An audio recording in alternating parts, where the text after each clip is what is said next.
This is the SAA Conference Report. I'm Elise Levine, Academic Marketing Director, Bloomsbury Academic and Professional. And here you see our booth. We had 3 separate work areas in this configuration. The first area you see here, and as you can see we've branded almost everything in our vicinity. There you see the new catalog, and right next to it is the piece we call Why Arden, which has excerpts from our editions, and what we called our must-have conference giveaway, the Arden Shakespeare Genius at Work coffee mugs, which were a tremendous hit. There were 800 registered attendees at the conference, and we individually, one by one, gave out 400 of those mugs. That was a tremendous, tremendous help in engaging people in conversation and bringing them to our booth. The first table is a mix of Methuen drama, Arden, there you see a few Bloomsbury USA trade titles, and the front table was devoted almost entirely to Arden early modern drama product line. There are some titles that are for sale, and in a moment you'll see a banner for the product line. This show is almost entirely focused on frontlist. The professors want to know what's new, what have they not seen before, and what's coming up in the future. And so in addition to this section of relatively new titles, we were the only exhibitor to have a section for fall 2010. And here you see some dummies that we made up with the pub months. And by far this was, well, except for the mugs, this was a focus of attention for everybody who came into our booth. And I think this was the most important section that we had. Well, here's another one that's pretty close, double falsehood. Right across the aisle from us was the Cambridge booth, and as you can see, they had a distinct disadvantage by not having their signage at the conference. Although the Cambridge name certainly drew a good share of professors to their area. Right next door to us was the Bedford booth. They were giving out free copies, free exam copies of their editions.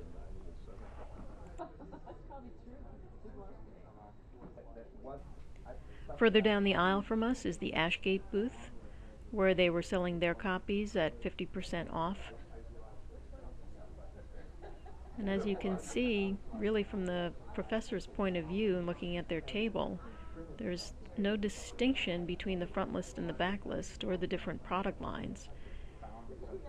And as far as I could see, they were not giving away much marketing materials either. Well, the Penguin banner has clearly seen some better days. And in their booth, they attempted to give out stacks and stacks of that backlist annotated catalog. And next to it you saw stacks and stacks of their basic Shakespeare editions. Although I think most professors at SAA have seen the Penguin editions. I don't think that they gave out very many copies of that.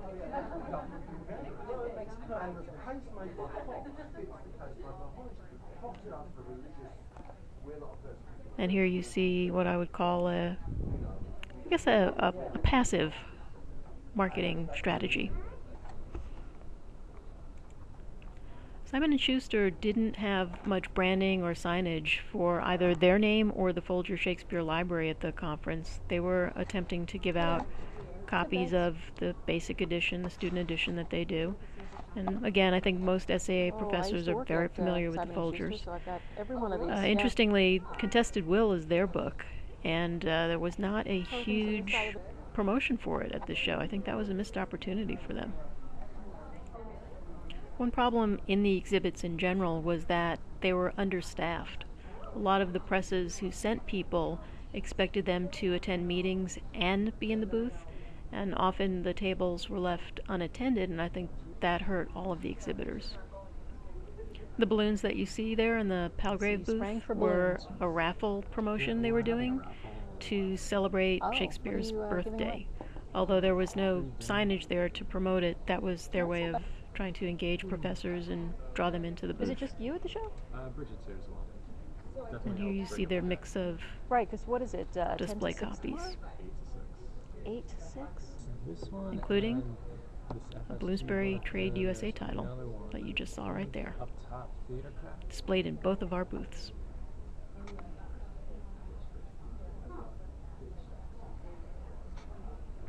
Oxford, of course, has so many titles that are applicable to SAA membership, but when you have so many display titles on the table, and especially when you're putting them spine out as they have so many, I think it's really difficult for the professor. You can see from even just the camera's view here, it's very hard for titles to pop out when there's just so much product on these tables.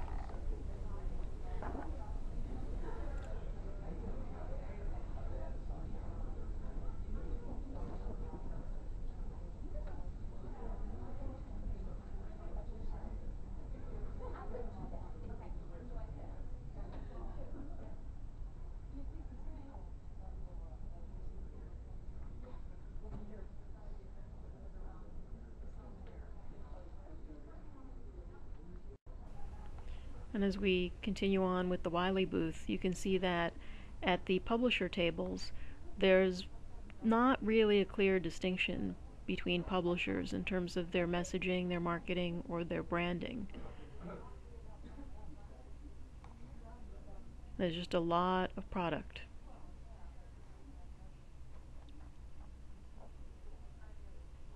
And here's just a rack of material, and I photographed it because I had absolutely no idea what this material was. And one final look at the exhibit area from the perspective of the Arden booth. And there you see Margaret busy at work.